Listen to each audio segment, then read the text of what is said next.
Hello, welcome to the Cover 2 podcast. I'm Lewis. Evan.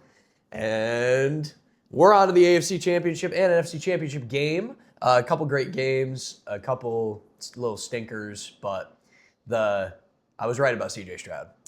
You were kind of right about C.J. Stroud. It's still overall a good weekend of football. But yeah, if I had to choose, I should say two games. I guess there were two bad games. And honestly, what makes this hard is that obviously we talked about how awesome the season is and how awesome these playoffs have been so far with like new teams and new faces and like new things to prove. Well, every time we say that somebody needs to prove something, they don't. So it's like it's like, oh darn, okay, everything we kind of thought and said were correct. I mean, with exception, still making it to the divisional round is a very good accomplishment. I'm not going to put anybody down saying, oh, you didn't prove yourself, but there are a lot of questions that we can raise for next year, and a lot of things that we can look forward to as who has proven themselves. I think one thing I do want to say is that, like, obviously I'm a huge Matt Stafford fan, but if they win this year, I really do hope that he doesn't retire. He might. I think it's very, very small chance, but I really hope he doesn't because I think he's one of those quarterbacks that can play till he can be good until he's 40. He could have a Tom Brady-esque post 40-year-old run, especially with how well coached and how just well organized that Rams organization is. I mean, they've really set him up for success, and especially considering now they have Puka and I think, what is Devontae on a one-year deal? I think so, but you still have Kyler and you have a really Blake young Corum, which I like. A really young defense. And the thing I think, too, is I think if he's going to do it and he's going to continue playing until he's almost 40 because he's 37 now, I do it like Brady did it where like you have that 1 year where you finally start to see yourself go down the hill and then be done with it. Don't push the extra 3-4 years like Rodgers, Phillips, Ryan did, and then people remember you on a jump different team and not as good as you really were. So I think he's really doing justice to the old quarterbacks in the league because we are so predominantly young now and predominantly talented young. I should say there's old quarterbacks, but none that are at his caliber. Like, absolutely. As for the top 10, everybody it's under 30 besides Staff. Correct me if I'm wrong. Mahomes is 30, but okay, but so yeah, there you go. But other than Mahomes, that's a 7-year gap. Besides really that, you got Allen, Burrow, Lamar, Herbert, Stroud, like all these playoff quarterbacks. Bo Nix, they're all so young, and Drake May. And then you have him who's 37. It's like dad and a bunch of kids, and he's really proving that accuracy, power, and decision making, like the Tom Brady way, is just as much a key to success as running around crazy, being young, being powerful. I guess you could say like Allen, like Lamar, and all those guys. Yeah, so. I think just it shows how important a generational arm talent to draft is. Like once you see that in the draft, and like Josh Allen, for example, in the recent years, and Mahomes, is the reason that we draft these arm talents so high is because they can have careers like Matt Stafford. There are even if his arm is getting weaker, which it is from when he was drafted, he's still got one of the best arms in the league, and he can still throw it nearly 70 yards. Yeah. And his accuracy is great, and his decision making is great. That's where I feel like what's really cool about watching Stafford for all these years, like literally his entire career, is the fact that I get to watch him kind of go from that young buck with a crazy arm talent to now a more poised quarterback who makes the more intelligent decisions. Like you see young Stafford, and granted he played on a pretty bad Lions team for most of those years, that he had to make things happen, kind of like Josh Allen does with his turnovers. So Stafford was always throwing a bunch of interceptions because he was really trying to force the ball. When you're down a lot, you're throwing the ball more, kind of like Brett Favre. I like to say Brett Favre. Brett Favre is right, but or Jameis. Now that you see him get Jameis. Now you see him get a little bit older and on a more sound team, and he can make those more intelligent decisions, and he can be so careful with the ball. Like there was a couple of times in that Bears game, which we'll go to first, where I knew for a fact, like there was near end of half when he took a couple deep shots before they kicked a field goal, and I knew there was like 0.0% chance he made a mistake in that situation. It just felt like there's absolutely no way that he would put his team in harm's way. Like that's how confident I feel now watching him, and that's really cool to see. Yeah, he's got a ton of trust. Sean McVay's got a ton of trust in him, and the whole offense trusts him. And because of those years with the Lions and those mistakes that he made, it made him a better quarterback in the long run because he's able to use those mistakes and learn from them. And Sean McVay is a great offensive-minded coach, and now that he's been in the system for so long, he's really playing the best ball of his career. Agreed. And yeah, I mean, he still makes those crazy throws. I mean, that Devontae Adams sideline throw that gets them that first down is one of the craziest throws I've ever seen. That was a really good one. You look at the all-22 angle, so behind Stafford, and you see it's basically a no-look, just he's looking this way and he throws it like this on a rope.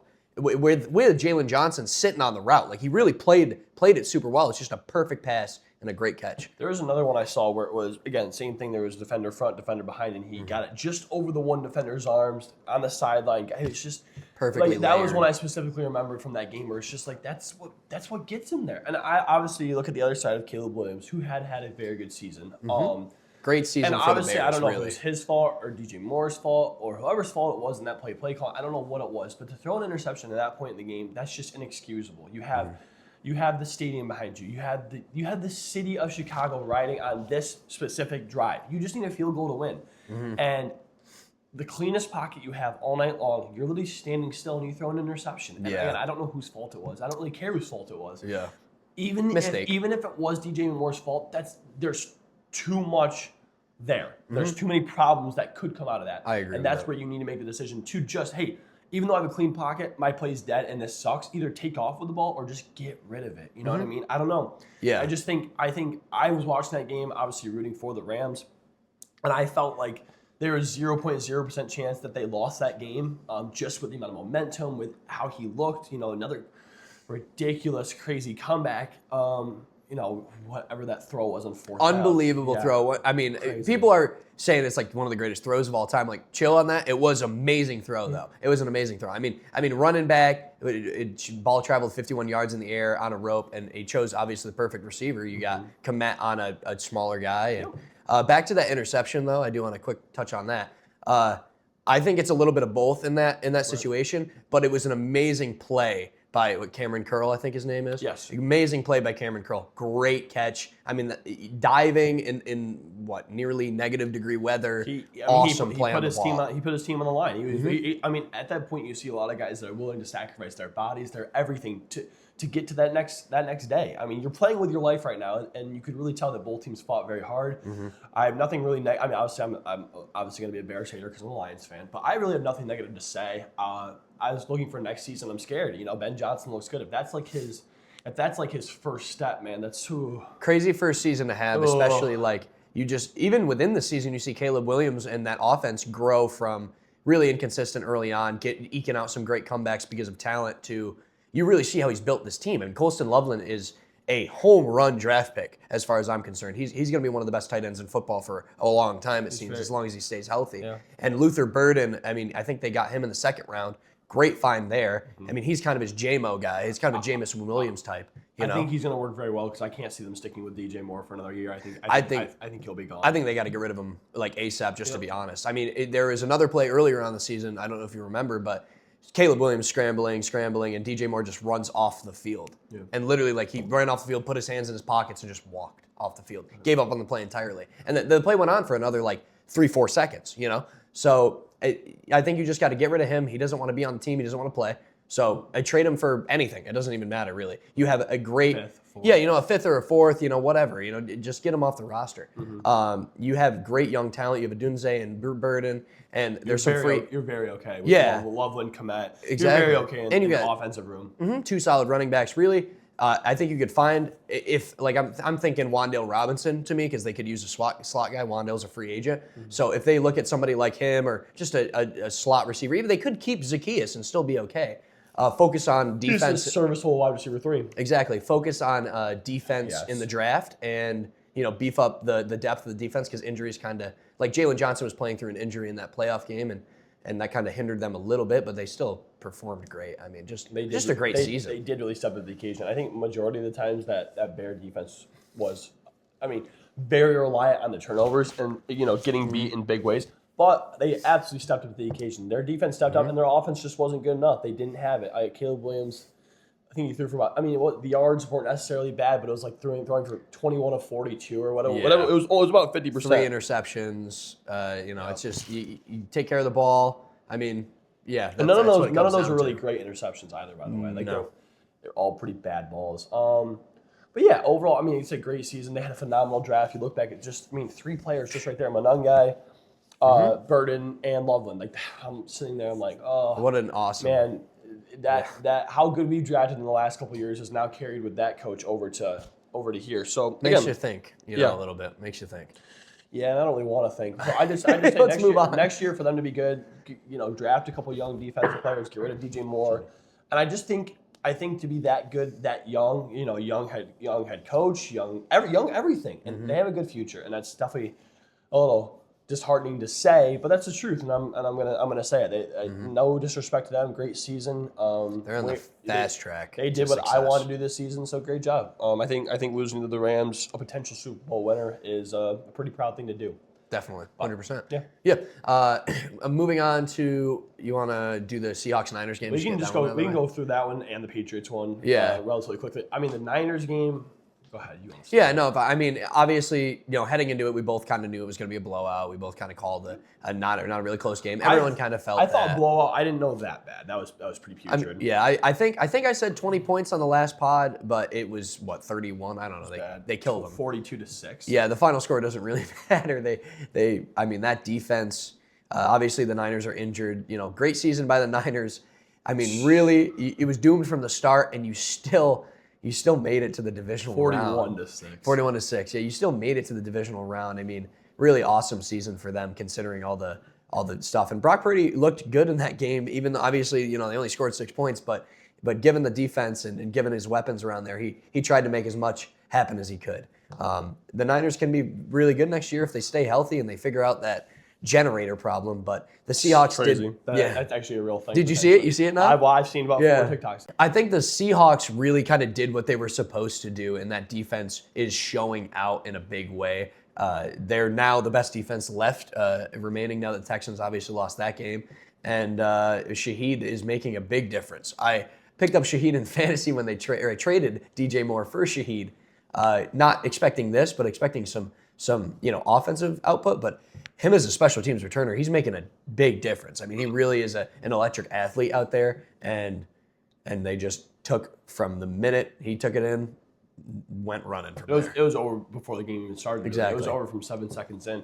What I do want to say is how much we talk about complementary football. Like, the Seahawks didn't win offensively, they didn't win defensively, and they didn't win on special teams. They won all together. Every single one of those components played a factor into that huge dominant win. It wasn't just, I shouldn't say, they all won individually, but they 100%. Didn't just do it themselves. Like, it wasn't all special teams. It wasn't all defense, and it wasn't all offense. They're bought in. They all pushed together at home. They just absolutely plowed their division rival. That's exactly what you want and need to do. And the problem, what's even crazier, their road to the Super Bowl is going to be 2 divisional opponents. That is insane. That just shows how great the NFC West is right now. And they've been great for a long time. Obviously, the Niners have been pretty much the king of that division in its almost entire history at this point. And just it's nice for the Seahawks to get a big win. And I assume, and I know Seahawks fans are really happy to see that win, especially considering the last couple of years, he's just middling with Geno Smith. You get Darnold, you get a great coach and a great defense. They draft picks building up to this moment, and the trades building up to this moment, like Leonard Williams and Julian Love, the safety, both of which came from the Giants. They were great additions, and you're just seeing, that defense top down is an amazing unit, and that offense top down, with the trading of DK Metcalf, there's some questions, but now obviously JSN is stepped up. Rashid's playing his role. Yeah. Their tight ends play very good roles. The duo running back, which we do talk about that with Zach Charbonnet going down for the rest of the year. Granted, we've said the whole way along that we think Kenneth Walker should be the main back. That's truly how we think, and now we're going to truly see that. And honestly, last game was a quick little foreshadowing into what he can do by himself. And I think for your health and for your team's sake, having a dual running back is key. But with somebody like Kenneth Walker, you can't tell me that he doesn't go home and think, man, if I just had 80% carries, how good would I be? What could I show the NFL? What could I really be worth? Because at the end of the day, right, obviously you want to win, like that matters. Of course the chip matters. But at the end of the day, these players are thinking about themselves, right? It's a business. It's making money. Like, you want to make yourself more marketable. So what do? He gets hurt, you shine. He had 3 touchdowns, 135 yards. I think it was 136. Yeah, doesn't matter. Either way, something. 22 carries, 130-something yards, and 3 touchdowns. Dominant performance, which, like you just said, he was their offense. Really. Absolutely, yeah. And game script went his way, and he proved who he is and who we know he is and who we know him to be. He is an awesome running back. I think, obviously, we don't like injuries, and pray for speedy recovery for Charbonnet, good running back. But I think this might actually benefit the Seahawks. I think it's just going to benefit him. He's the better running back, and Agreed. Being able to lean on him, and I also think that helps players' confidence. Like when you see that he's stepping up in the biggest games and he knows he can do it. Now that he's shown it and proved it in front of his home field, now the other guy goes down, I think he's just going to step up all the more. I think this is exactly how it should have been. I don't think it should have been obviously 100% or it's going to be 90-10 with whoever their new backup is. Mm-hmm.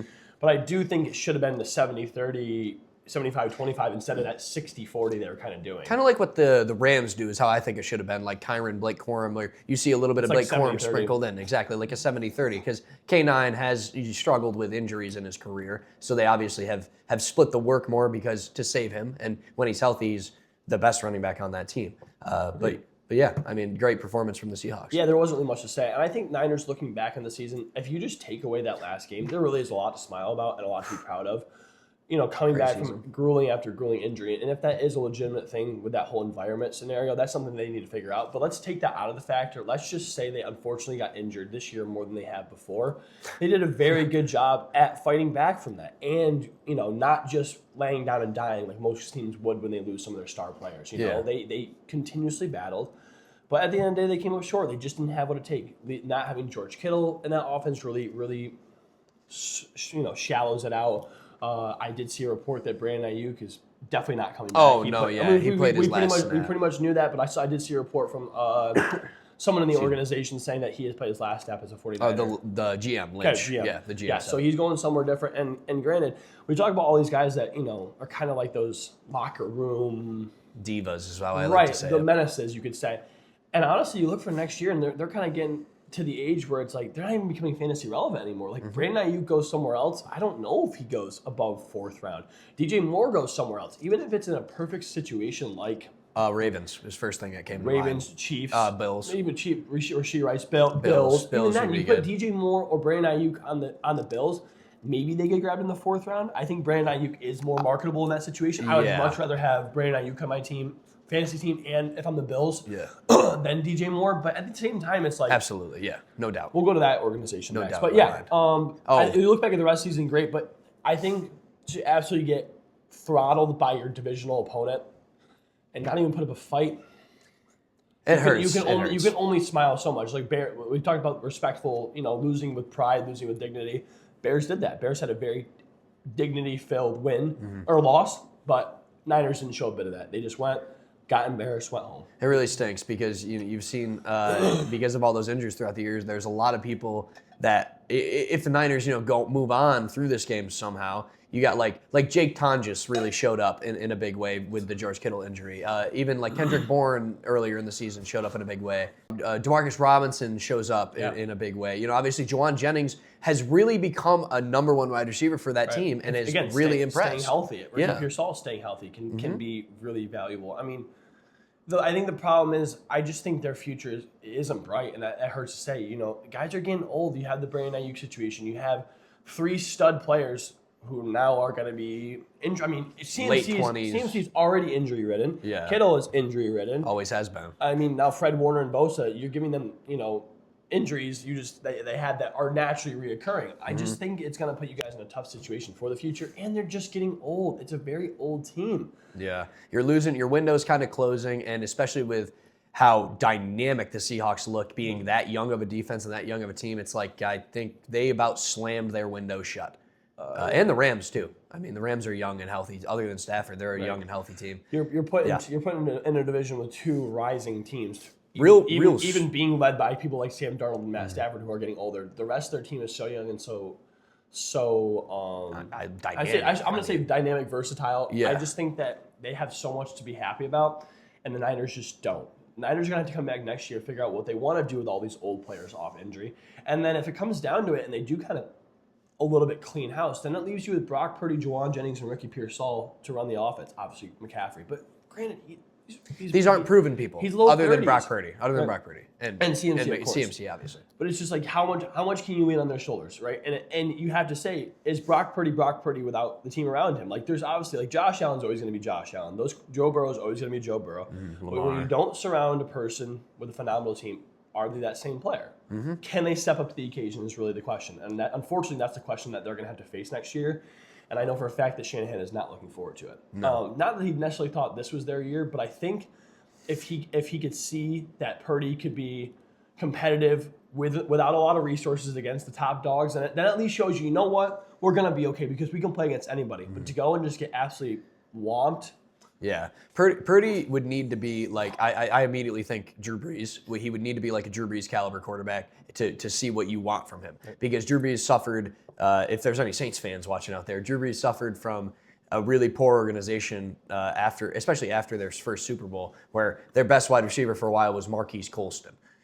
I mean, they had obviously Graham, the tight end, for a little bit. But other than that, I mean, Brandon Cooks is their second best wide receiver or their best wide receiver when Drew Brees was there, before Michael Thomas. So, I mean, you had Brandon Cooks and Marquise Colston until Michael Thomas for 10 years practically. He had no talent, and he was able to make it work. That's what they need to see from Brock Purdy is what you're looking for. I just think they gave him the money where he has to step up now. Like, you're paying him like a quarterback that can do it without a phenomenal team, so now you got to act like it. And I just don't trust it just yet because I haven't seen it, and I don't think he's shown me enough with this phenomenal team, him doing anything extra with the great team, to show me, hey, he can do it without them. So that's going to be something coming up. But next week, with that being said, that gives the Seahawks-Rams. Now that's going to be a phenomenal game, and I think we're really excited to see that. Very excited. What do the Rams have to do to win, Lou? What do the Rams have to do? Well, like you mentioned, I always go with turnovers, especially against a defense that's that good, and they need to establish the run game. I mean, obviously, these are all go-tos for me, no matter what the game is,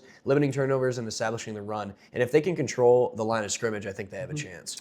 And what I want to say about that too is I think their offense has to be their offense. I think they need to play exactly the way they scheme. Nothing silly like he just said, but they have to play the offense that they've been playing all year long. Last game against the Bears defense, who isn't great, they didn't really show up. Obviously, weather, whatever. Seattle's not going to be much different. It's going to be very similar conditions, very similar crowd atmosphere. Obviously, two of the best crowd atmospheres in the league right now. Yeah. So you need to go and you need to step up, and they didn't last week, and they came out with a win. But I don't know if it's going to be enough this week. Yeah. With that being said, obviously I'm rooting for them, and I still think they could pull it off. With that being said, we come back to the Sam Darnold big game. Obviously, last game we wanted him to prove it. He had nothing to prove. Everybody else did it for him. And that's not his fault. I'm not going to shun him saying, oh, Sam Darnold only had these stats. Yeah, you didn't need him. You don't make a guy throw the ball if he doesn't have to throw the ball. Exactly. That's NFL 101. They're clearly a well-coached team. With that being said, this game is his prove-it game. We've seen him, like I said, we talked about time after time. The last couple of years, he's had those big games where he hasn't stepped up. Obviously, the one where the crazy comeback against the Rams on that Thursday night, whatever. It was a primetime game, whatever it was. Pretty sure. Obviously, a lot of crazy specific things happened to get them to win that game. A 2-point conversion, whatever. Yeah, we talked about it. It was a phenomenal Madden-like game. Yeah. Take that out of the equation, right? They don't screw up that game. The Rams beat you both times in the regular season, and now you're coming to play them at your house again in the most important game of your career. And that's a totally different game. Building off what you're saying, I think everything is in his favor, and I think he's gonna prove it. But I almost think he might not have to. I think there's a stat going around where it's indoor teams going to outdoor stadiums in I think championship round games are 0-14. Prior to this point. And everything is pointing towards the Seahawks victory. I mean, they have the better defense, they have the better record, and they have their fans in home field.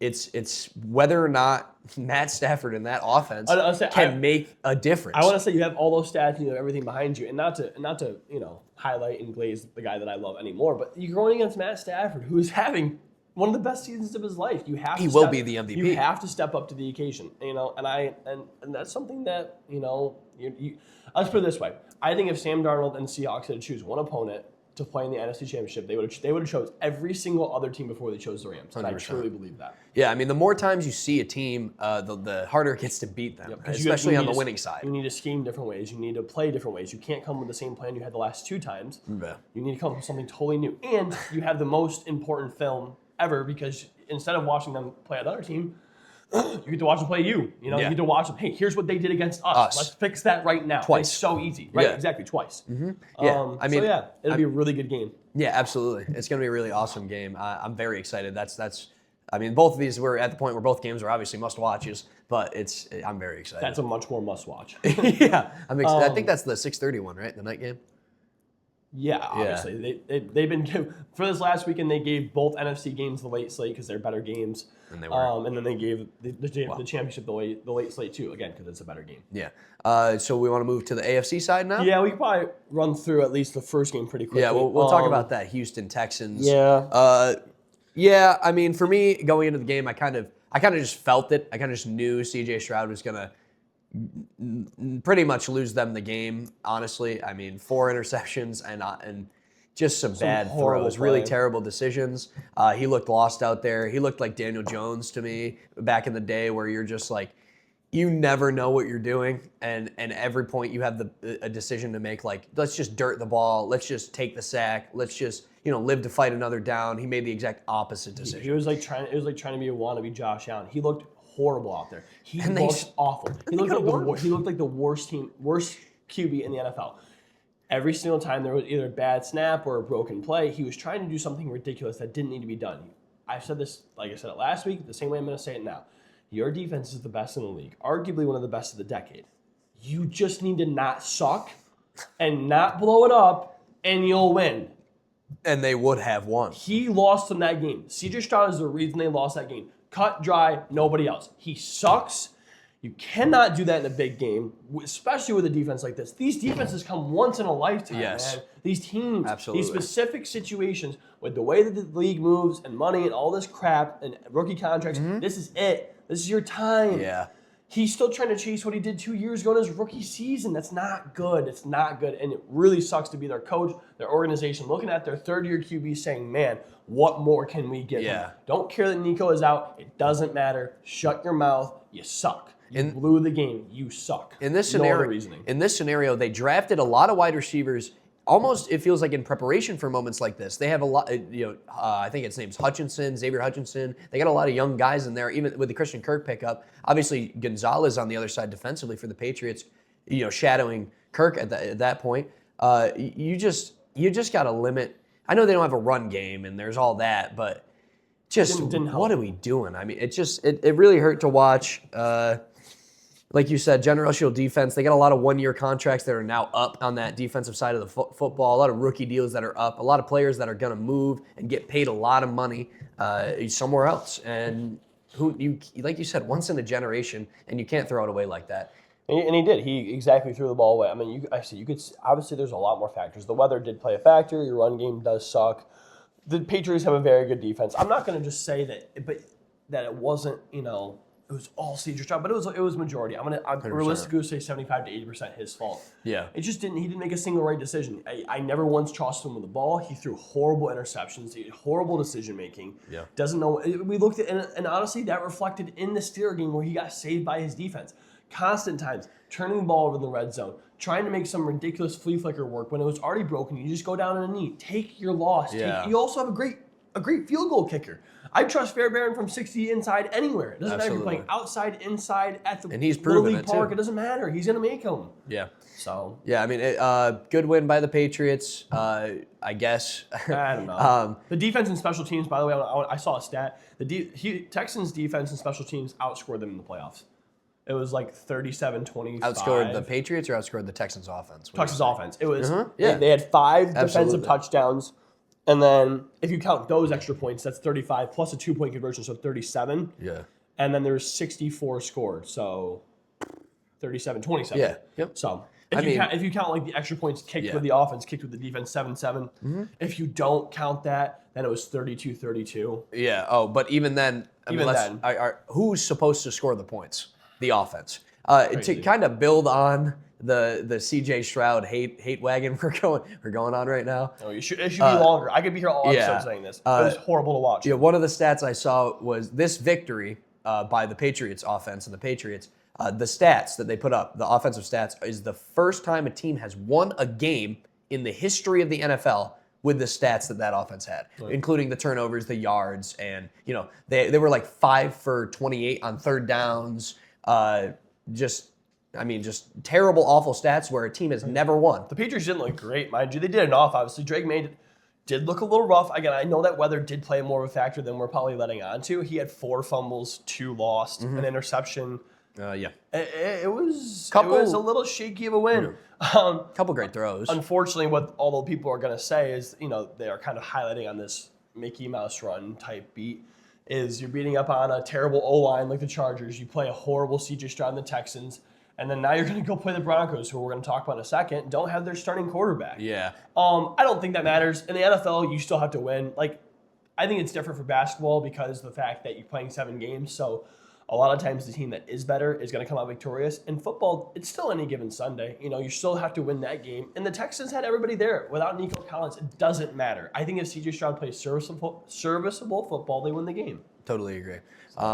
Obviously, I do want to highlight the Booty catch is amazing. Phenomenal. Great catch by Booty. Their defense, amazing. Great defense, played very well, and Drake May did make the throws he needed to. Other than the fumbles, I feel like when pushing the ball down the field, obviously there was 1 interception. He took care of the ball pretty well. Yeah, other than the fumbles, but he leads the league in fumbles. I think the stats were a lot worse than they came out to be. I just think with the fumbles, what I did watch, obviously I watched the whole game, is it kind of just came down to holding on the ball too long. That. Again, very not amateur, but very rookie-like, is trying to make something happen when it's not there. Yeah. He needs to know when to tuck it, when to go down, or when to just chuck it away.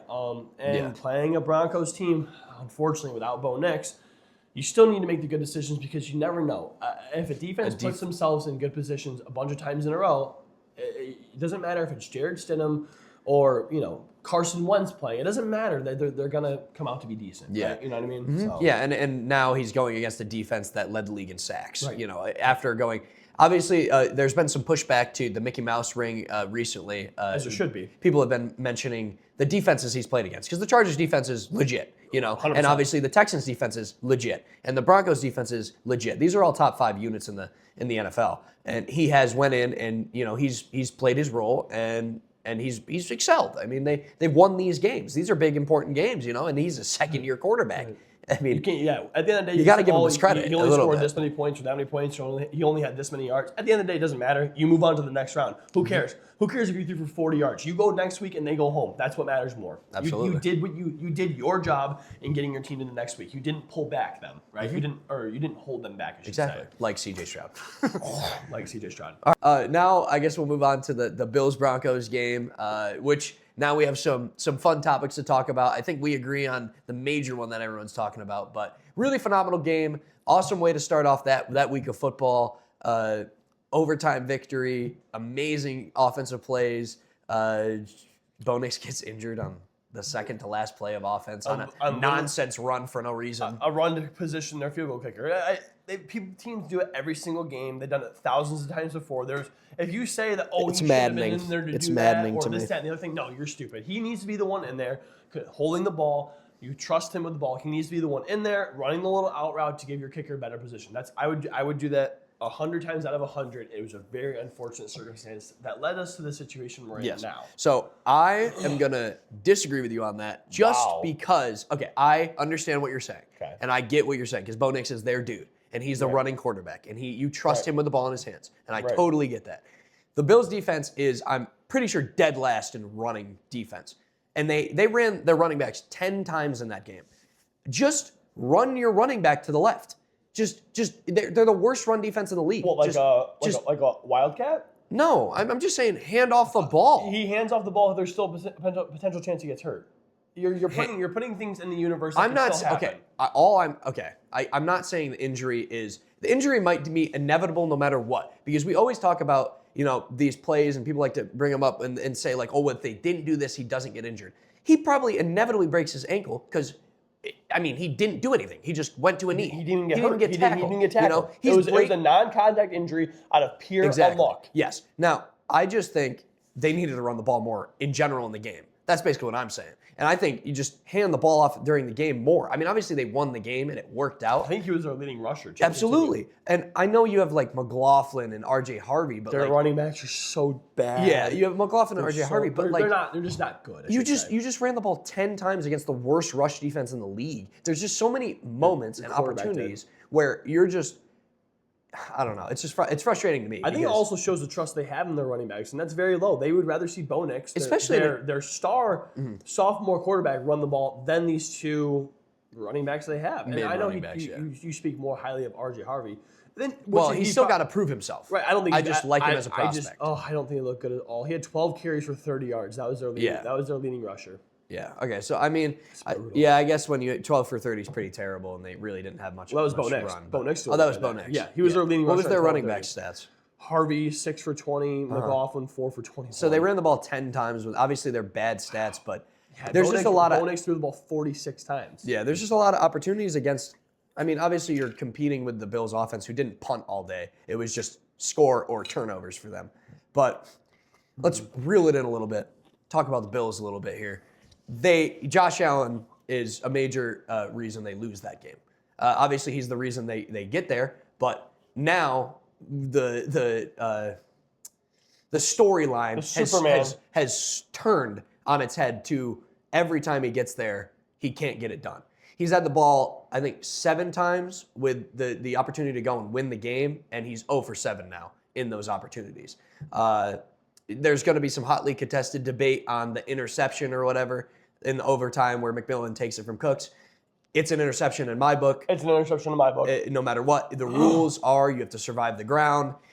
Rules are you got to make a football move and take 2 steps. He did none of those things. No, and if you think that, did you see that Rams game with that Devontae Adams catch? You're out of your mind. You're butthurt. You're whatever you are. You're wrong. It is an interception, and that's just how it goes. Yeah, I mean, you look at any other catch, and obviously people have been pulling them up, posting them on Twitter, posting them everywhere about this is a catch, this wasn't a catch, and obviously the Xavier Worthy one from a few years back. I don't know if you saw that. That's a different debate because Xavier Worthy didn't catch the ball. That's a totally different play. A lot of these plays are totally different plays. He's going to the ground. As he's going to the ground, he doesn't even have control of the ball. The ball's moving, and McMillan takes it away. It's an interception. It's a great play by McMillan. Agreed. A game-winning play by McMillan, and they win the game. What I do want to say is I say this all the time. You don't lose the game because of one play. We talked about this with friends, family, each other. You don't 98.5% of the games you don't lose because of one play. In my life, there's been one game I've watched as a Lions fan that I legitimately think came down to one play, and it was crazy because I'll never forget it. It was that Cowboy game where he didn't report eligible. He reports eligible. He catches the ball. I think we win the game because it was the last play of the game. I thought you were so else. That is the only time in my entire life that I think that game comes down to one singular play, and even then it's arguable because you can look back and say, well, look at this defensive stop we missed. Look at this opportunity we missed. There is a sequence of events that lead you to a specific situation. That sequence of events led Josh Allen to that specific situation where he makes that throw. That doesn't happen. The game is different if you decide to, and with 13 seconds left in the half, with no timeouts, getting the ball after half, you go, hey, Josh, you think we can score here? You think I can get no timeouts? You think I can get on my own 30? You think I can get 30 yards? I think I can field goal range. 13 seconds to get my 85-year-old kicker Matt Prater in field goal range.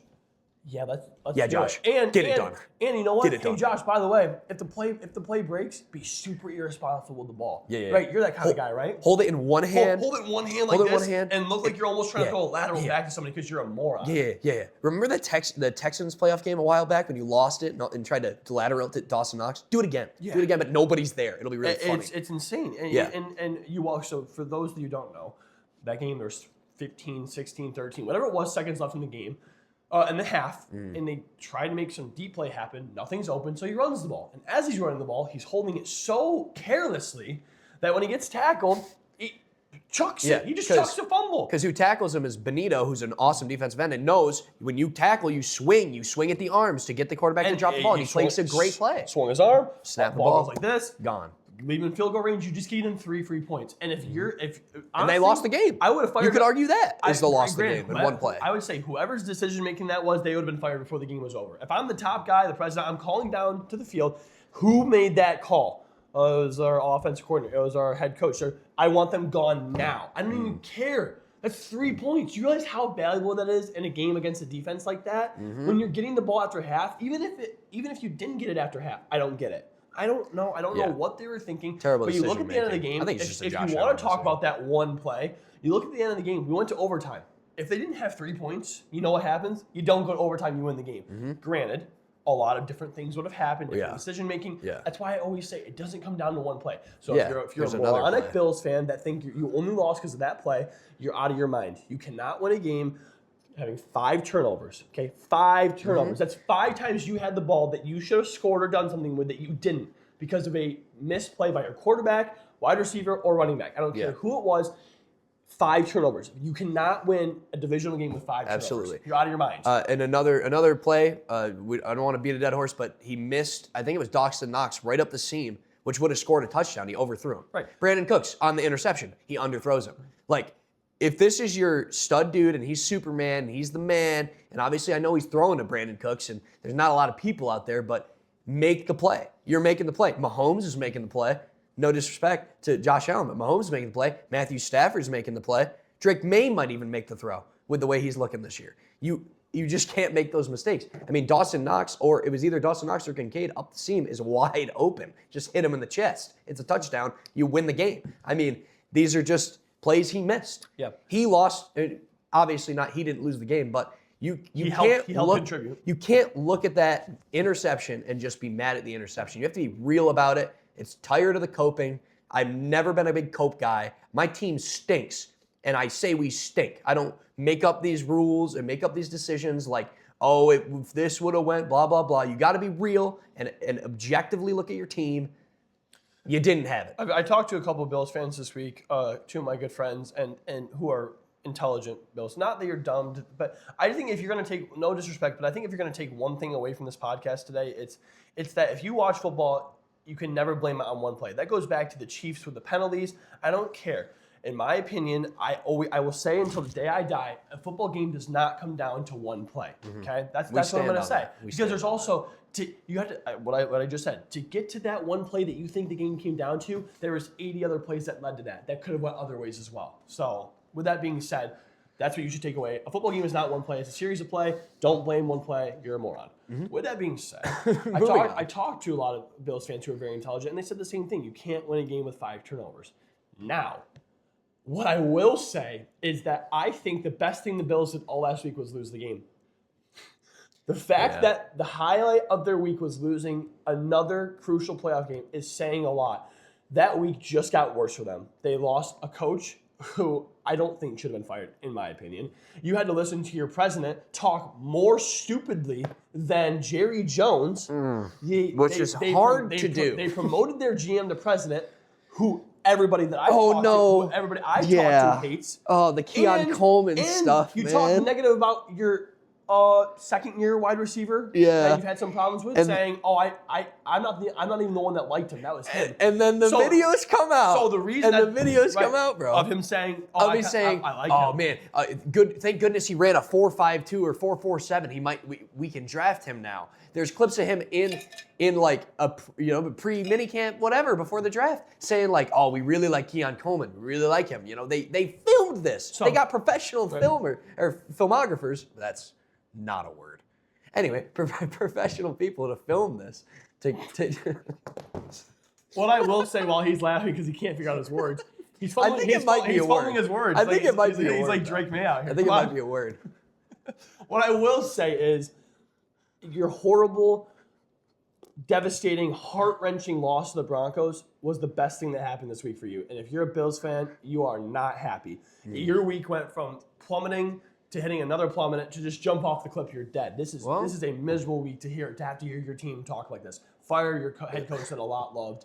Now, granted, I think for Bills fans to not have an uprise or an uproar, I should say, they did need to do something to give them something saying, hey, we have to change something because if we don't change, it's just insanity, right? It's hard to imagine because right now, like I agree that they were at an impasse. They were at an impasse where you're like, okay, we're going to riot. The fans are going to riot. Something's got to happen. But to not have an elite wide receiver for Josh Allen for this long, and then to take that guy who hasn't been able to get Josh Allen other than James Cook, and that's it, other than James Cook, hasn't been able to get this dude anything since Stephon Diggs, and to be like, okay, we're going to promote you now. Obviously, a lot of the draft picks that are part of your Pro Bowl rotation, like Deion Dawkins and Mulatto, the linebacker for a little bit, James Cook, Milano. Thank you. Sorry, Sean McDermott drafted those guys. And then after that, it's a bunch of nobodies that this GM has drafted. And now you're like, well, I'm going to promote you because you're my right-hand man. I like you. We're cool together. That doesn't mean squat in the NFL. That press what conference means something is winning football games, and you're not going to win football games with a dude that can't draft anybody. And that press conference with those two was worse than embarrassing. Was worse than the loss. And that's tough to say. So now you got to go next year with a wide receiver that you just talked about saying you didn't even really want him. They're going to cut him. They said they're going to cut him, yeah. So the guy you just spent a second-round draft pick on last year, literally, they didn't have a first-round pick, mind you. That was their first overall pick that year. Their first team pick was him. You are now dropping him. Talking about 2 years after. Yeah, and downing him, not to mention hurting a young player's confidence like that. Absolutely. The organization that they made the phone call to you saying, we want you to play with the best quarterback in the league and lead our team to victory. We think you're that key piece. To 2 years later, having to turn on your TV to watch the guy that hired you and made that phone call saying, we never really even wanted him and he's a locker room menace. All those things, how do you go to sleep at night, There's a lot of examples in the NFL of players, like coaches just not even talking to these players, not even like having conversations with these players. Right. And there was one recently I just saw this morning about Vikings player. Well, I got to take this off. I'm sorry. It's so hard to stay serious. I can't even think with this thing on. Anyway, Vikings player. Stupid handprints on it because you're fat. Oh, my bad. Yeah, because I got greasy. Do you shower or no? Huh? Yeah, like once a month usually. When is that monthly? You can't smell me? No. When's that monthly one coming up? February, dude. Like, okay, you already took your January one? Yeah, of course. I do it early in the month. I do like the greasy look you got going on. Anyway. Anyway. Go back to it. But there's just like a ton of examples of poorly run organizations where they're like, some of the owners and the GMs won't even talk to each other. And if you can't talk to your players and be able to hold meetings with these players and instill confidence, the one thing you have to do is you need to be a leader. These people need to be leaders. And I think they fired their best leader in their house. Honestly, I think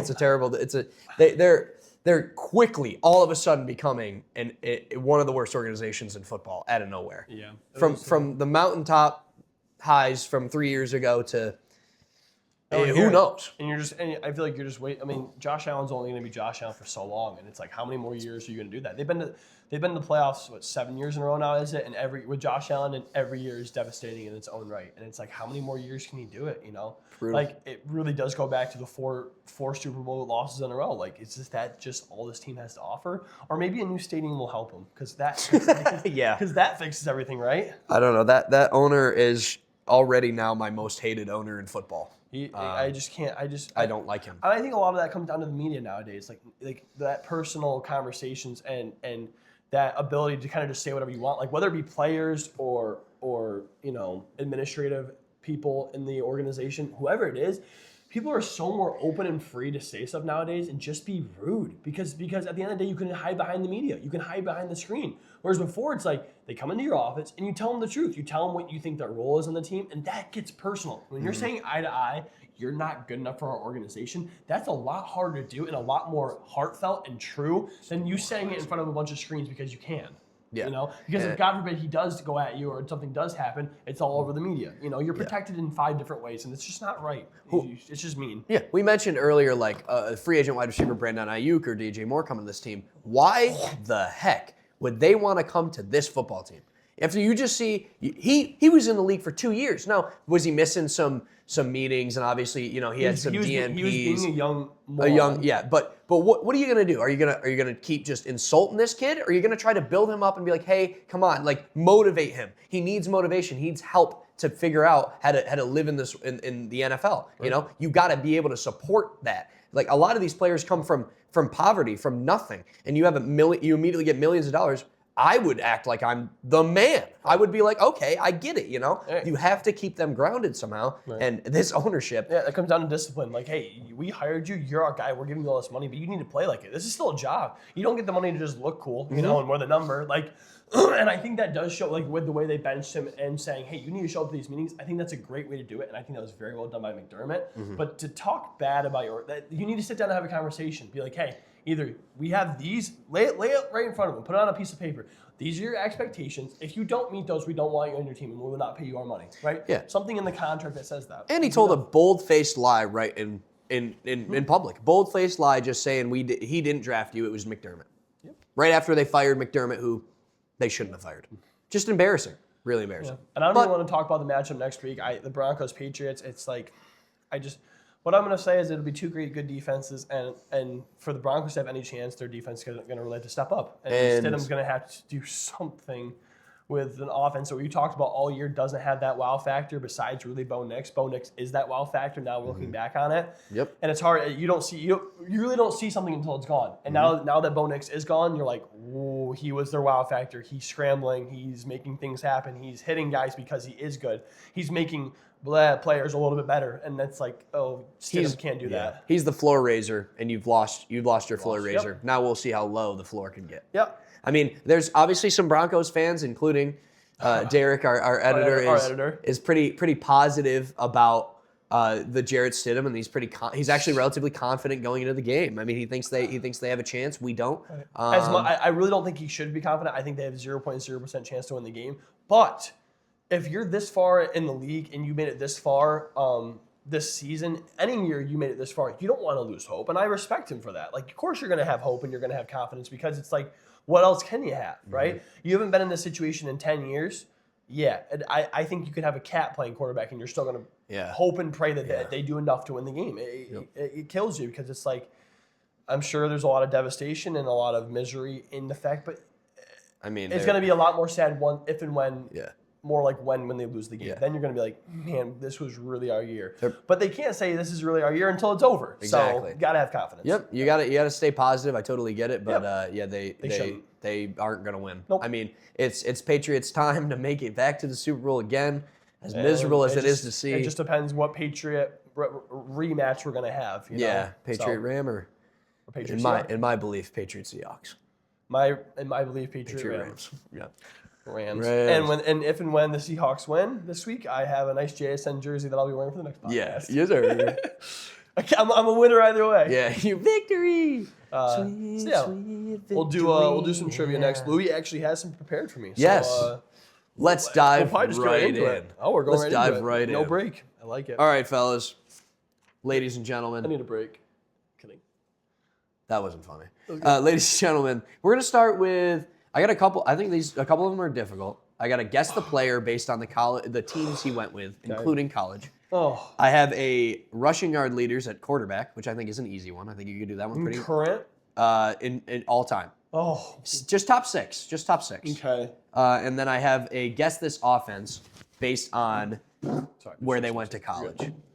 Oh. Okay. So like QB went here, RB went here. Which one would you like to do? Are you showing me that and I'm going to look at it? I'm going to tell you. I was going to go position by position, but if you want to see it, you can. As long as you don't have the team written down, I'll look I do not have the team written down. Let's do the rushing leaders first. Let's start off easy to make it look a little bit more smart. All right, so top 6 rushing yard leaders at quarterback all time.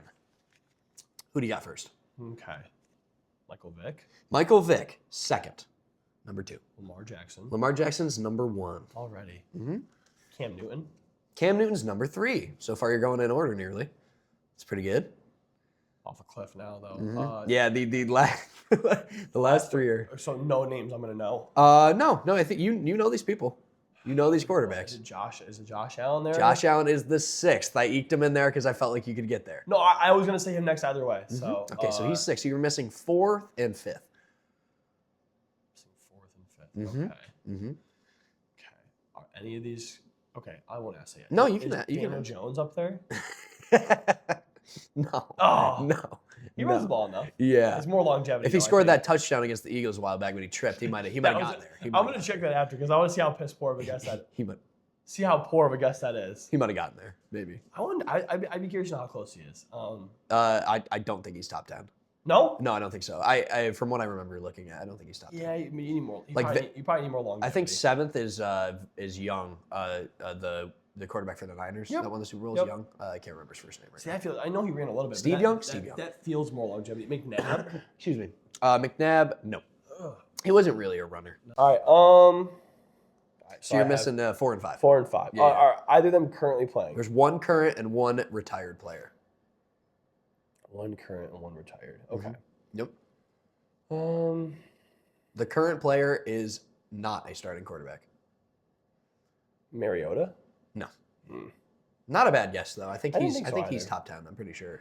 Okay, like RG3, did he get there in that short little tenure? I didn't think so. No, because he was injured too He much. ran the ball so much. You had to think, the problem is, like, I want to think more longevity, obviously, but like Cam Newton was only really good for 5 years. Exactly. He just ran the ball so much. Lamar Jackson's only been in the league for almost 8 years. Yeah. Now. But granted, still injury ridden. I think you're looking for somebody who's at least played for five decent years. Is what I'd say for these last two. 100% athletic quarterbacks that Yep. played for that played for like 5 years. Backup. One of them. What's a backup? Ooh.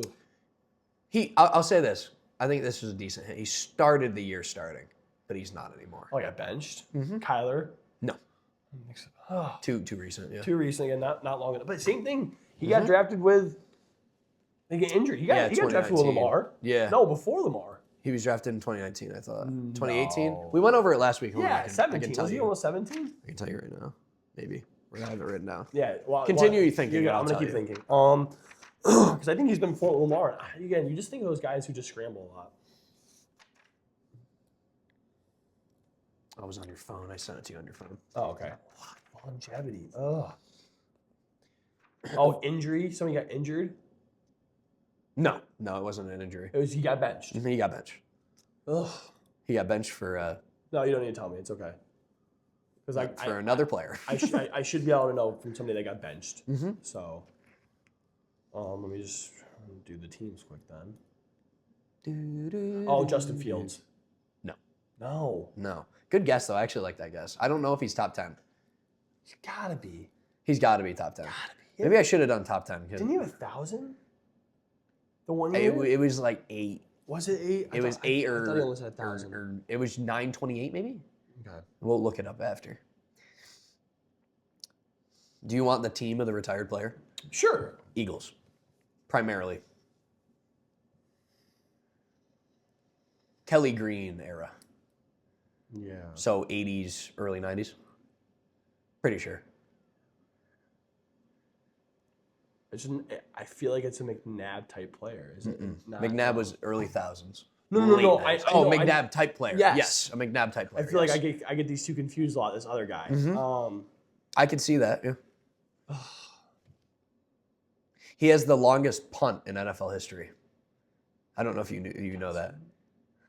That's a fun little fact. Really? Yeah. He's got the longest punt. Who did Vinny Testaverde play for? I know it's not. Testaverde was the Vikings. Vikings. That's who. That's his Wait. team. No, I'm thinking of. That was. I'm missing. No, this isn't even a guess. I literally just the name just popped in my head, and I was wondering who he played for. Raiders. See, that's. We gotta I'm look sorry. up after. I'm sorry, guys. Maybe we don't know ball. I'm sorry, guys. Testaverde is a tough. I call. think we're obviously Vinny we always Testaverde, talk. I think We always Raiders, but I talk don't know. we're more recent ball knowers. I'd say Yeah. we don't do enough of our research. I'd be curious, someday to go back and watch. Like, have you watched all the Super Bowls? All of them? No. The oldest one I've seen is the QB sneak by the Packers. Right. Everyone knows that. Part of me on wants Ice to go Bowl. back and just flip on one of them. I want to watch the Chiefs win from early on, like was Super Bowl 4 or 5. I would like to see just the Peyton Manning Super Bowls. Like I've never even. I've seen I watched the highlights Broncos from that one, but like the Colts one, I never watched. Do you know what happened in the Peyton Manning Super Bowl? When he was on the Colts, the first play? No. Devin Hester touchdown. Kick return touchdown. Yeah, because they played the Bears. You're right. Yep. Man, Devin Hester. What Devin a fun Hester, player. phenomenal. Okay, sorry. Hall of Famer. I'll track. Hall of Famer. Okay. Or I'm trying to think of any other hints that. no, you don't need to. Just I just haven't went through the teams and I feel pressured You're good. Take your time. because of longevity. I don't know. I just think for me, I always think obviously you have those older players that did run a little bit, but it's so much more normalized now that you need a quarterback that can. There's no more pocket. You need there's dual no threat more quarterback. pure pocket quarterbacks. Other than Stafford. Right. You get even then he can still roll out. Like you don't see your Kirk Cousins, Aaron Rodgers anymore. They can't play. They can't play in this Peyton current Manning. league. Right. Eli Manning. These can't. Tom play. Brady. Right. Not that they can't play. They can play because arm talent is so important. It just but requires. They struggle so much more because defenses are so good at playing against pocket quarterbacks now. Requires so much more money too. You got to pay that offensive line to protect them. Raiders. Geno. No. Oh, I don't think Geno was benched. I think he was injured, and is why he got benched, too. Geno. Okay, anyways. NFC. I'm just going to tell you it's NFC. Oh, I was just about to get there. just speed up the Okay, process a little 1, bit. 2, 3, 4. No. Eagles. Jalen Hurts. Oh, He was benched. was it benched? I'm just thinking quarterbacks that run the ball a lot. Yeah. No. He probably has the most 1-yard rushes. Most 1-yard rush attempts. Easily Jalen Hurts. No, that's a stupid. I can't believe I just said that. No. Cowboys, no. Who's the last one in your poverty division? Eagles. Oh, you guys, You guys know, obviously. You sure? Jameis? Or who else did you play?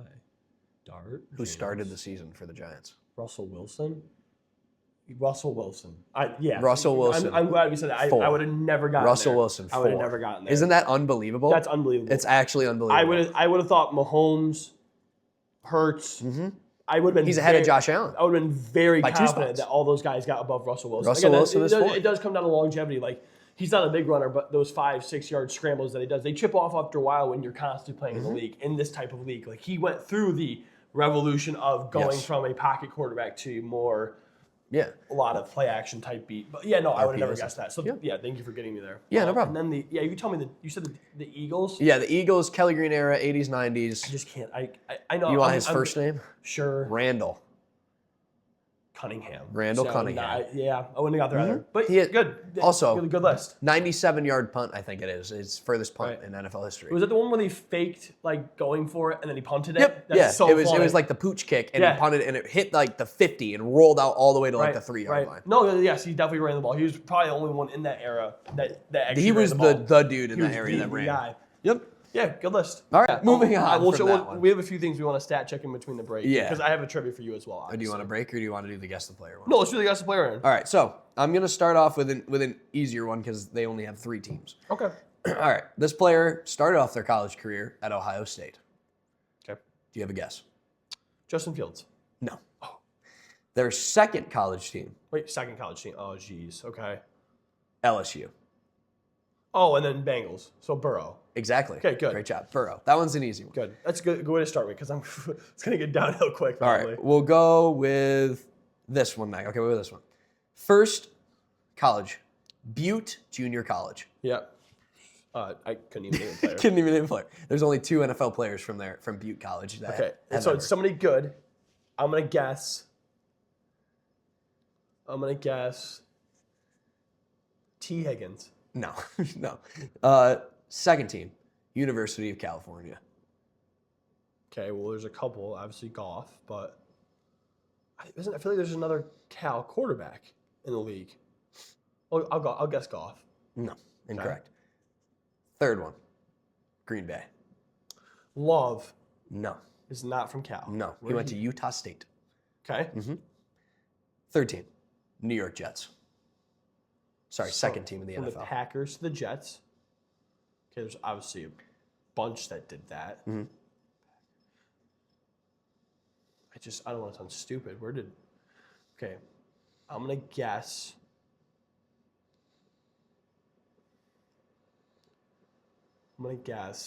Alan Lazard. No, Okay. incorrect. Final team. He's still in the NFL though.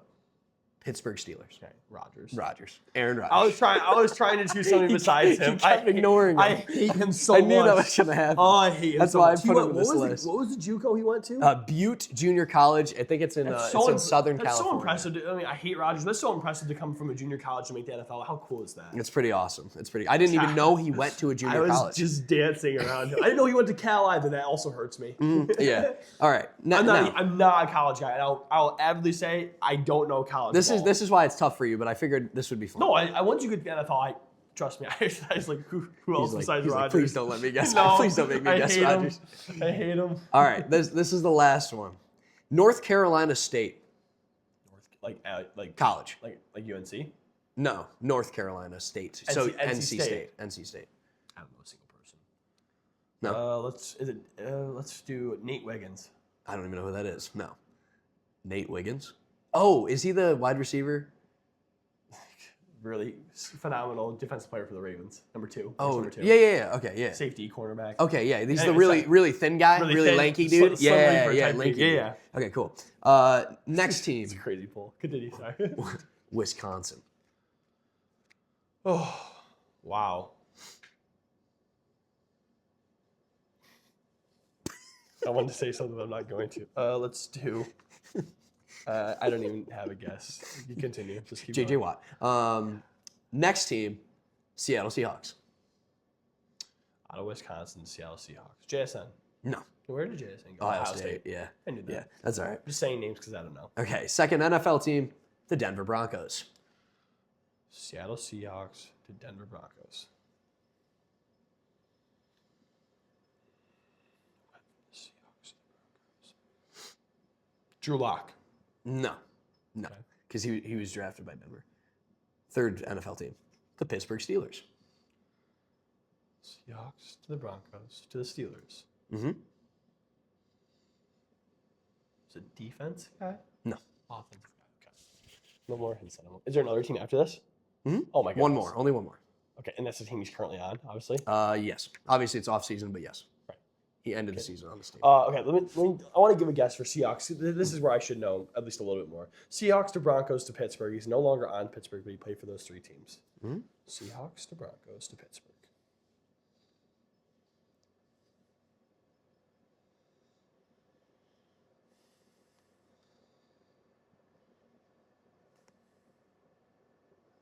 Seahawks to Broncos to Pittsburgh. Okay, go ahead. Fourth team. Fourth team, you no guess? No guess. Okay. Bad no guess. You don't want to throw a guess out there? I don't. Just one? No, it's going to make you sound dumb rather than saying Throw a nothing. player. I'm Nope. going to make you throw a player out. In order to get to the next, you got to throw a player out. Seahawks to Broncos to Steelers. I want to make it a good guess, though. I want to give one that, like, at least no play for two of those You need to teams. guess to unlock the next one. Okay. Seahawks to Broncos. God, I mean, think with your head. Think with your brain. Do you want me to tell you the team he was on for the longest out of those three? Sure. Seattle. Didn't help. I'll be straight up. That was useless. He was like, maybe this will help. No, didn't help. Oh my goodness, dude. Oh, this is frustrating. Feels so stupid. Brain a little foggy this morning, or Don't even get me going. ooh, I want to say an intelligent guess, so I'm going to stay here for a minute. I don't even care. that's okay. It's the tight end. Seahawks. Broncos. Steelers. Can't be with somebody that's currently on their team either.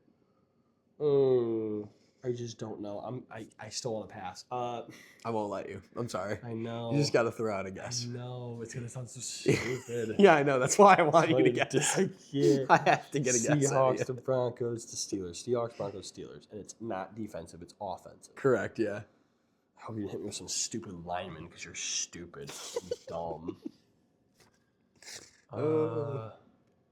Oh my God, Russell Wilson. There we go. We got Holy there. moly, we got Russell Wilson. The last one was the Giants. Correct. The next one was the Giants. I was like, who took snaps for the Seahawks? I literally was like Drew Lock. I was like, who are these Drew Lock players? again. We guessed Drew Lock again. I kid you not. I said like I was saying like Jimmy Graham in my head. I was saying some gross names. Anybody, in my head. dude. Anybody. Just anybody that played for one of those teams, so I could get on with it.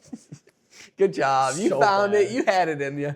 You had it in So, you. let's ride. Great It's job. So bad. I was gonna say that Broncos country. Let's ride. Let's ride. Imagine that being your quarterback for your organization. It's so cringe. Yeah, imagine being a Broncos fan and having to rely on. Would you rather have Russell Wilson or Jarrett Stidham right now?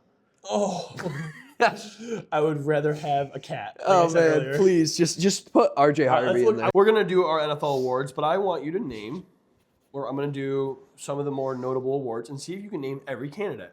So we'll do This year? Yep. Okay, I did just look at this, so Aw, darn. I might do pretty good. at Okay, this. give me the 5 Offensive Player of the Year finalists. We'll just do a couple of these because these are just fun. Jackson Smith and Jigba. JSN, good. I assume Drake May. May, good. I assume Matt Stafford. Nope. So he's winning MVP. You said yeah. So Drake 5. May. Drake May. May. Sorry, I guess. May, JSN. No Christian McCaffrey. McCaffrey, good. Excuse me. Cut that. No. I'm sorry? I cut this thread. Oh, okay. Somehow, Jamar Chase is not on this list. He's not. That's insane. There is a wide receiver, and there is a running back. Puka. And then a running back left. It's not Derrick Henry. Mm-mm. It's not Gibbs. Mm-mm. This guy had better seasons than both, I suppose. Oh no. Oh dang it. I'm blanking again. The top 3 running back. Yeah, Top this 5 is always the worst part where you're like, it's obvious, dude, you're dumb. It's not obvious. There's a lot. I mean, I'll start listing off players that also could have been here instead of this guy, in my opinion. I think Achane had a very good season, and he could have been here. I think Taylor, without the last couple of games, could have been here. Yeah. He was on pace for an offensive player of the year. So it's Bijan. Bingo. There you go. Yeah, Drake May, Chris McCaffrey, Puka, Bijan, and JSN. And I would say personally, I mean, we'll talk about awards. We'll do that. Honestly, we'll do that next time. Yeah. We'll do that next week before the awards. Before the Super Bowl? No, because the awards come out. Don't the awards come out? Just before the Super Bowl. Right, so we'll just do it next week. Right after the Pro Bowl. Yep, so I will talk about our opinions then. I'll just keep this list on my phone. Okay. Are you feel confident enough to do defensive player? Yeah, I'm pretty sure I think I know that one better than the offensive one. Really? Defensive, go ahead. Because it's Myles Garrett, Yep. Aiden Hutchinson, Good. Will win it? Anderson Jr. Good. Aiden Hutchinson shouldn't be on that list, just so we're aware. Oh, wow, that's crazy. What do you do? Not much. Yeah, exactly. I'm like, But he should win it. Of course, obviously. For the phenomenal Detroit Lions defense, yeah. To I be think fair, so. he did get double teamed every single game because he has no help, to be fair. But he still had What he did pretty probably good. high single sacks, maybe like 9, 10 Oh, sacks. Nick Benito. Yep, Nick Benito. And then there's one more. I'm surprised they still put him on here with his season being shortened. You know who they didn't put on here? Who didn't they put on there? Burns. No, and he didn't deserve it. He's better than Nick Benito, statistics-wise. Yeah, who cares about statistics? So you're playing on a That's the you're whole playing on award. 3-14 team. That's the The whole other award, team bro. naturally is going to be on offense more because you're the on whole defense so award. much because your offense is so miserable. That's the whole word. And you're on the field more often because you can't get a stop. The whole word. Statistics. It's good. No, it's good. You're good. Yeah, he got injured. Is it Watt? TJ? Who was I? No. What were we I just should've known just this one. talking about? That I was looking up. What was I going to look up? Hutch? Hutch. Yeah. Sorry. Very good. You probably still had like 40 Oh my gosh, shortened season. I should know this. I just looked at it yesterday. The season did get shortened a little bit. Yeah, pretty devastating injury for their team. Didn't have them in the playoffs, and that's the reason they lost. That didn't help the reason they lost. Hutchinson had... Either way, Lost. Defensive Player of the Year sounds good to me for Hutch. He'll get one in his life. Lost. Hey, he had 14 and a half sacks. Who? Hutch? That's very impressive. The quietest 14 and a half sacks. Okay, that makes more sense. I didn't know it. I thought he had 11. That was my guess. That's why he should get Comeback Player of the Year. Injury, and they lost in the playoffs. That should be like a dead giveaway. Lost first round of the playoffs. Yep. I should On be a able to figure that very, out. very tight game. Arguably one of the best defensive players to ever, or not to ever play. One of the best defensive players in the league right now, besides Myles Garrett. Here we go again, blanking on the obvious great ones. He just got traded this past year. Was on a team for a good amount of time. Bit of contract issues, gets traded. Has a good season. Oh gets hurt. yeah, okay, yeah, Micah Parsons. Parsons, which Yep. I mean, obviously he's always going to be on that list because he's like Myles Garrett, and that they're just great defensive. You want to just do all the awards? Are you comfortable doing all of them? Yeah, I'm willing to try. All right, let's just. I mean, if there's any, or like The defensive rookie, I probably won't get because I defensive know rookie. I kid know you Abdul not, Carter's on I it. know Abdul Carter, and that's the only one I know on this whole list. That's how much I hate defense. I'm not even gonna do that one. I'll do the offensive rookie of the year. Go ahead. Jackson Dart, I know Yep. he's on it. He won't win. No, although I Who do you think will win it? it's that should be one of it's your Ted answers. McMillan, Ted McMillan. probably gonna win it, and then Emeka Ibuka. Ibuka. Yep. Okay, Ibuka. Another quarterback and another running back. Okay, so Genty. No. Oh, crazy. No, they give another running back over him. Not Trey Henderson. Yes, What? Travion Henderson. I like Trey Henderson, and that's insane. Mm-hmm. Okay, and then the other. over. It's nuts. That doesn't even make That's sense. a Cam bit Ward? much. No, Really? different quarterback. Also disrespectful. Different quarterback who played very well at the end of the season when he was put in. Yeah, we actually talked about it a little bit as to making some ruffles maybe next year, because he actually looked decent. Even after that whole draft video where he threw like a moron, and they're like, "How could you pick him over Shedeur Sanders?" Um, He oh, did. no, He did bro. like that thing where he like threw it and tried to spin around. I think on video during like a camp, and he missed by like a I can't mile. remember who it is, but oh my gosh, why can't I remember who it is? He I played, almost he said played Drake very well May. at the end of the year. Ran the ball very well. Yeah. Geez, wow. What the heck, man? NFC. Oh, not Shuck? Chuck. Okay, I think he deserves it. I think actually. so too, but I just think like Also, if you put both Shuck and Cam Ward's like seasons in entirety, and they're on terrible teams, Cam Ward deserves to be on there over Shuck. It's just Shuck. It goes to show how much of an end of year push matters towards these awards. Yep, I agree. And Even though they you're put playing, Micah on you're playing when it matters. Yeah. Micah was good enough, to be fair. Yeah. Defensive Rookie of the Years, I'm going to skip. Comeback Player of the Years, I'm kind of going to skip because that's a lot. A lot of that is like. Oh, I know it's McCaffrey, Yep. it's Dak, it's McCaffrey, Puka. Dak. Puka, Not no, Puka. Puka's not on there. He didn't. Did he tear his stuff last year, or was that the year before? I genuinely don't know. Okay, it doesn't matter. If I'm being fully It's honest. McCaffrey, Puka, not Puka. McCaffrey, Dak, Burrow, right? No, Burrow's not on it. I was gonna say it's hard because it's I don't remember. It's so much like I forget the injuries. It's more not even injury, but it's also a little bit of like what's the word for it? Like they just didn't play, and then now they're playing. Bingo. Sam Darnold. No, but like Trevor Lawrence, Hutch is on here for Comeback Player of the Year. Oh yeah, Trevor Lawrence because he got injured last year. Hutch. Yeah, A bit of it is subjective. Stephon Diggs that one makes no sense to me. got injured. Like you can say with any injury, you can do any injury. Yeah. It was out with 2 weeks. It's an besides annoying. what- It's an annoying I was award. gonna skip that one anyways. It's they added it in for a good reason because Alex Smith and everything, and since then it's been pretty useless. All right, now just give me. We'll Coach of the Year and then we'll do MVP. So do Coach of the Year. This is tough, probably. Mike McDonald, Like McDonald, good. Stefanski. Stefanski, No, sorry, pardon me. That was I meant to say. It's really funny. I meant to say Shanahan. Shanahan. I know it's not. Yes. It doesn't sound like I meant to say that. I did McDonald not mean to say Stefanski. and Kyle Shanahan are on the list. and Yep. Got 3 more coaches. okay. I didn't see him. I don't remember seeing him on. Sean Payton's not on there. No. That is insane And to that's me. totally well deserved. I mean, I get why we don't want him on there, but like that's crazy. They're the number 1 seed in the AFC. And he's Doesn't mean they're coached well. not on there. They obviously are. Okay, continue. Then who's really coached well? Who do we talk about? Yeah, who's even better? Who made a crazy turnaround that probably? Oh is yeah, gonna win yeah. Coach of the Year? All three of D'Amico these- Ryan's got to be on there. No, all 3 of these teams. What are we No. talking about? Okay, to give you hints, all 3 of these teams, when they're doing Coach of the Year, they're talking about probably all 3 of these guys just came in this year. Oh, and Mike turned- Vrabel. Sorry. Mike Vrabel. Mike Vrabel. The other 2 just came in this year, Yeah. turned their teams around from really not so great to a really competitive team in 1 year. All 3 of these coaches, all 4 of these coaches besides Shanahan, turned these Yeah. teams around this year. A lot of great hires this year, by the way. Yeah, and I'm hoping John Harbaugh's one of them. These other 2 were in the playoffs. They're both out now, but they both have phenomenal seasons with their teams. Both just got hired this year. I love one of their coaches a lot, Ben Johnson? Ben Johnson. Of course. He's got to be on there. And then the other one's an AFC team that absolutely turned their organization around. Is it the chart? Is it Harbaugh? No. No. Right? No. Like I said, just came into power. Yeah, because this he year. was last year. He came was. in Yep. last year. AFC, you said, sorry? Yep. AFC. Out of the Oh, yeah. Jaguars. Duval. Yep. Liam Cohen. Liam Cohen, He thank got you. it. I forgot his No, the name. MVP. There's 5 MVP. Well, Drake May. Yep. Christian McCaffrey. I'm Good. going out of order. Stafford. Good. There's 5. 5.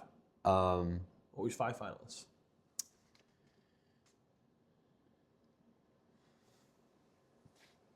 Jason. Nope. Puka. Nope. Both quarterbacks. Oh, yeah, it's a quarterback award. My bad, guys. Should be, but it is. It always should be. They're the most valuable player. It should always be a quarterback. Then they should just change it to best quarterback, best running back. No, best because then wide they're receiver. gonna go do all statistics. It needs. Well, to be, that's why the all pros are there. love- That's what that is. All pro. I love. That's what all pro is. Yeah, that's I what love. all pro is. And all pro is as important as these awards, in my opinion. If you're all pro, that is such a high honor, in my opinion, because it means you're the best in your position. That is Mm-hmm. such an honor, and that should go by statistics and not like your team. That should go by exactly what Josh Allen. Josh Allen. That should be like what you and yourself did. Whereas MVP and these awards, I like the little subjectiveness they have in Like, it. I'm low-key starting to become a Josh Allen hater. I know in the middle of the year I was kind of hating Superman. on the Bills, but like, I like Josh Allen, but like, bruh, We need to. I feel like we're too apologetic when he stinks. Right. That's all I gotta say. And the last one on this MVP list is like it looks like they just needed a guy to fill. Yeah, I don't even. Trevor Lawrence. Trevor Lawrence. Yeah. Doesn't even make sense. Yeah. No disrespect to Trevor, he had a great year, great end of the year, obviously, but like I mean, it's It's not good. It's not good enough. You know who's not good enough? Josh Allen. Sorry, guys. It's rude. All right, you're good to head out whenever, though. All right, boys. We'll lock it up now.